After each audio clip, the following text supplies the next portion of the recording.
গ্রীষ্মকাল সম্পর্কে রচনা লেখো। ঠিক এই রকম দাবি জানাতেন আমাদের শিক্ষকরা পরীক্ষার প্রশ্নপত্রে। আমরা সকলেই হামলে পড়ে সেটা লিখে ফেলতাম। কিন্তু এখন দিনকাল বদলেছে। আগে অন্যরকম গরম পড়তো, এখন অন্যরকম গরম পড়ে। ঠিক সেই কারণে আগে গ্রীষ্মকাল সম্পর্কে যেভাবে রচনা লেখা হতো এখন সেভাবে লিখলে কিন্তু চলবে না। তাই এখন আধুনিক গ্রীষ্মকাল সম্পর্কে রচনাটা কি বলে দিচ্ছি। দেখুন, গরমকালকে শুধু গরমকাল বলে ডাকলে কিন্তু তার অপমান করা হয়।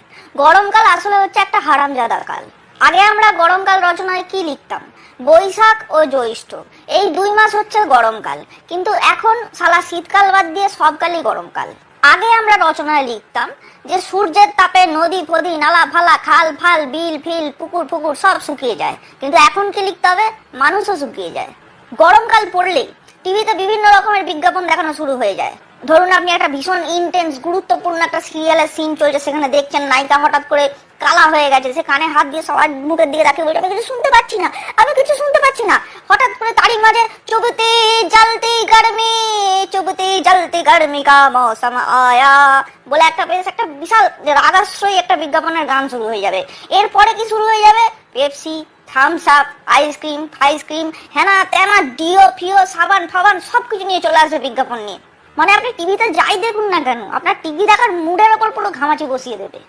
শুধু কি এই গরমকালে যাচ্ছে তাই রকমের বিভিন্ন রকমের রোগ হয়, যেরকম মাইগ্রেন, ফাইগ্রেন, সাইনাস, মাইনাস, এইসব তো আছেই। লোকে মানে সে হাগরের মতন করে আম খায়, পেলো কি পেলো না, দেখতো না দেখ আম খেয়ে ফেলছে, এবং সেই আম খাওয়ার ফলে পেটের মধ্যে তৈরি হয় ম্যাঙ্গো হোপ, মানে আম আসা, এবং এই আম আসার ফলেই বারবার বড় বাইরে যেতে হয়। কিন্তু এই সময়টা না, দুপুর বেলায় বড় বাইরে যাওয়াটা গরমকালে অত্যন্ত বিপজ্জনক হয়ে ওঠে। তার কারণ হচ্ছে ট্যাঙ্কের জল প্রচন্ড তেতে থাকে এবং সেই ট্যাঙ্কের জল নিয়ে সমস্ত কাজ সমাধা করতে হয়, এবং এর ফলে পশ্চাৎ দেশ পুড়ে ঝামা হয়ে যাওয়ার একটা প্রবল সম্ভাবনা তৈরি হয়। এই সমস্ত বৈশিষ্ট্য ছাড়াও গরমকালের আরো বেশ কিছু বৈশিষ্ট্য আছে। গরমকালে বহু মেয়েকে, বিশেষ করে যারা ডেলি প্যাসেঞ্জারি করে ট্রেনে বাসে, তাদেরকে কি করতে দেখা যায়? সকাল সকাল পুরো বেড কভারের মতন করে সারা মুখে মাথায় একটা বড় সাদা বা সেরকমই ছাপা হালকা কালারের ওড়না পেঁচিয়ে ঘুরতে দেখা যায়। যেটুকু চোখের অংশ বাকি থাকে তার মধ্যেও তারা সানগ্লাস পরে নেয়, এবং হাতে কনুই ফনুই দিয়ে পারলে প্রায় সেই বগল পর্যন্ত হাত মোজা পরে নেয়। দূর থেকে দেখলে মনে হয় মিশরের মমি হেঁটে আসছে, কিন্তু তাও তাদের দেখে ভয় করে না। গরমকালে মানুষ বহুবার চান করে, 1-2 বার করে ঠান্ডা জলে, আর বাকি সময়টা নিজেদেরই ঘামে। মানুষ এই সময় প্রচন্ড প্রোডাক্টিভ হয়ে ওঠে, সারাদিন নুন জল তৈরি করছে।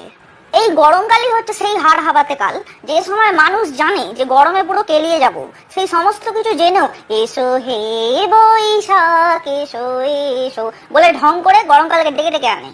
গরমকালে বহু জনবহুল অনুষ্ঠান হয়, প্রচুর জমায়েত হয়। গরমে মানে ঘেমে নিয়ে যাবে জেনেও কিন্তু মানুষ ওখানে ভিড় করে যায়, যেমন নববর্ষ অনুষ্ঠান, রবীন্দ্র জয়ন্তী অনুষ্ঠান, এবং এই ধরনের জনবহুল অনুষ্ঠানে গিয়েই বহু রবীন্দ্র তাদের জয়ন্তীকে খুঁজে পায়, এবং পরবর্তীকালে গরমকালেই তাদের জয়ন্তীকে নিয়ে জামাই ষষ্ঠী খেতে যায়।